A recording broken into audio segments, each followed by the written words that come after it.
Eskom comes in February, they require volumes within 48 hours. And if the markets are rising in the month of February, Petrosa cannot even able to sell to Eskom at M-1 because the real price is the spot price.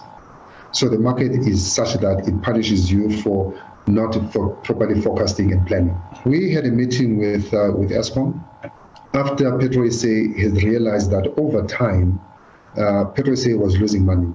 Remember that we're working in what we call a highly volatile market, especially after the Ukraine and the Russia situation. Markets started rising and rising and rising. So, I mean, prior to July, the supply was very constant. So Eskom was just lifting according to our planning. And then there's something changed in July.